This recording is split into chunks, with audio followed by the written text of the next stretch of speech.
Good morning. Welcome to this week's podcast on the Gospel of Mark. Today we're continuing to look at unique material to Mark's Gospel. Last week we looked at 5 passages, approximately 17 verses, and today we will continue that, looking at approximately 20 verses. Many of these verses are because Mark's Gospel is very detailed, and we might ask, why does Mark include the details? Mark is writing to a non-Jewish audience, Romans, Gentiles converting to Christianity. And so he includes details about Jewish things. He includes details to point out Jesus's humanity. He includes some details to point out Jesus as the Son of God and as the Messiah. So, starting with Mark 1:13, when Jesus is tempted in the wilderness, Mark's account says that he was there with the wild beasts present. This is not included in the other Gospels. Some say that because Mark's Gospel is written to the people it is, people who would be facing wild animals in the Colosseum, as the Christians were persecuted, put on trial, thrown into the Colosseum, they would have faced wild beasts. So they would have found Jesus facing wild beasts in the wilderness temptations. Their presence in Mark's account adds to the terror of the temptation, and it's a fulfillment of the promise of the psalm that even the tempter used, Psalm 91:13, that the child of God would trample underfoot the lion and the adder. It also brings to mind the lion and the lamb laying down together. The second verse is Mark 5:21. This is the biggest account that we have that is different. Mark includes a lot of details in the story of a demoniac being cast out of the young man at Gerasene. It's told with far more detail. Mark devotes 20 verses. Luke uses 14 verses. Matthew uses 7 verses. Luke and Matthew, if they use Mark's account, eliminated some of those unimportant verses they considered unimportant verses because of the audience they were writing to. So in Mark's account, we have Mark representing Jesus as the hero and the Messiah. He uses narrative to lead and point to the divinity of Jesus with strength and power and authority. It reveals Jesus that has more power than evil does. So much power that he can cast out demons even. There's also more detail about what happened afterwards when they went back to town and the person who had been demon possessed came with them, and there were conversations and questions. The third account is Mark 9:49. One of the verses that we often don't think about when we think about being salt and light. We usually use the Matthew account. In Mark's account, Mark says in 9:49, everyone shall be salted with fire. To me, this means everyone will suffer trials, tribulations, strife, and difficulties, being salted with fire. Because fire can be fire, the heat of the sun, lightning, but it also can be strife and trials.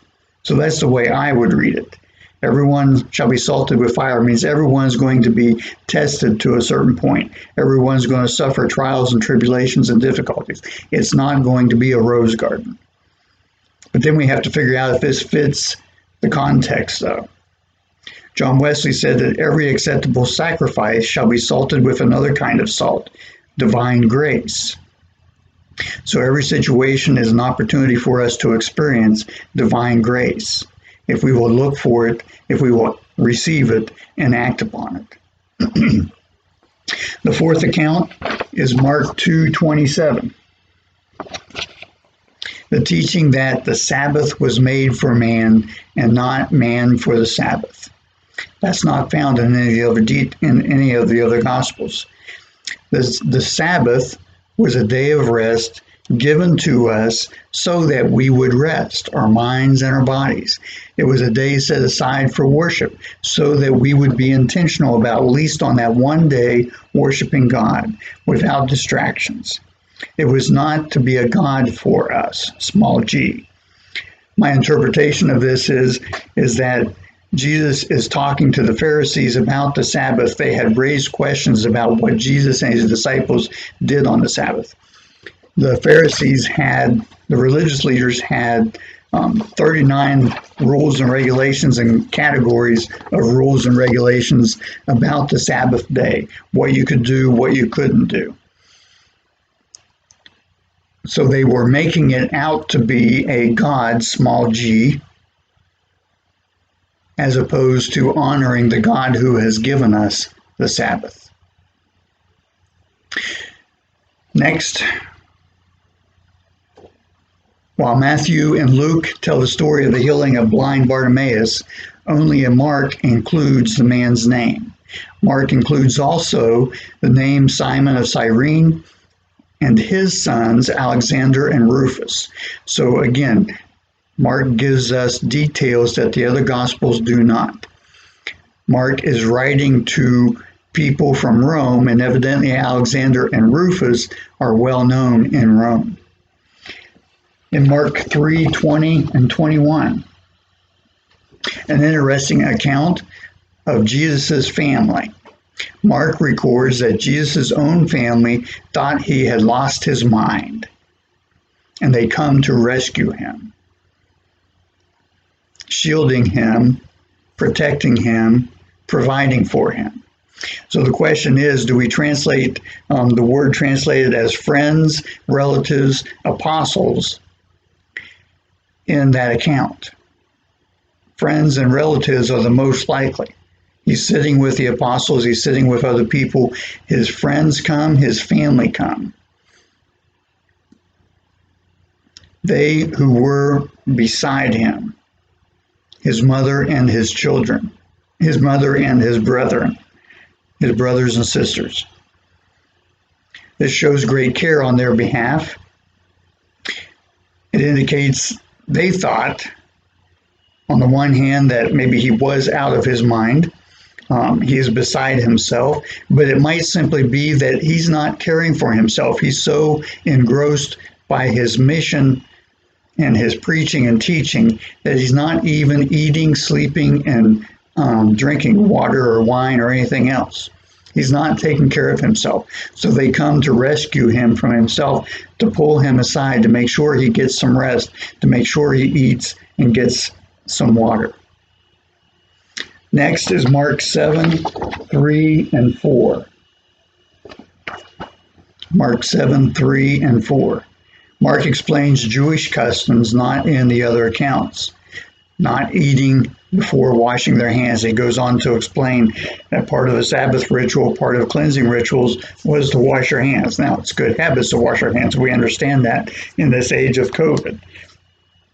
The religious leaders were accusing his disciples of eating with unclean hands, literally having not washed their hands, spiritually, because they were doing some of these things on the Sabbath. Christ's coming was to set aside the ceremonial law that they held on to, that they were making, again, small g, a god. In Mark 7:19, the narrator adds a footnote. Thus he declared all foods clean. A parenthetical comment. Every once in a while in Mark's gospel, in the midst of a narration, the narrator will interpret something. And so there's a few extra verses because of that. In Mark 12:32-34, the scribes respond. A scribe who asks Jesus a question responds, agreeing with Jesus. And because of that agreement with Jesus, he is identifying himself with Christ as a follower and a disciple, and Jesus commends that. The scribe responds, showing that he was getting it, beginning to understand it, and or had it and completely understood it. Next is Mark 14, verses 51 and 52. A young man flees naked when Jesus is arrested in the garden at Gethsemane. Who is this young man? We don't really know, but because it's included in Mark's gospel, because Mark writes it the way Mark does, many think that it is John Mark himself, who was present when Jesus was arrested, flees as one of the soldiers tries to grab him to arrest him, leaving his cloak behind. In Mark 15:44 and 45, Mark includes the detail that Pilate asks a centurion if Jesus is already dead.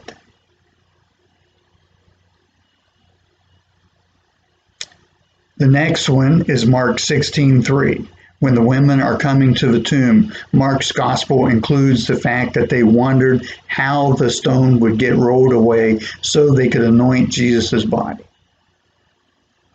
Some unique material from Mark, helping us to see Jesus' divinity, humanity, that he is the Messiah, to understand the passages more clearly. Take a closer look at these passages, see what they mean to you. Next week, we will take a closer look at chapter 16, which we did just now in verse 3, because it contains a lot of extra material that the other Gospels do not, and it's unique in itself. Next week, we'll look at the miracles that are contained in the Gospel of Mark. Mark includes more miracles than anyone else, so we'll look at those miracles that the other Gospels don't include. Peace and blessings as you study the Gospel of Mark in the name of the Father, and the Son, and the Holy Spirit.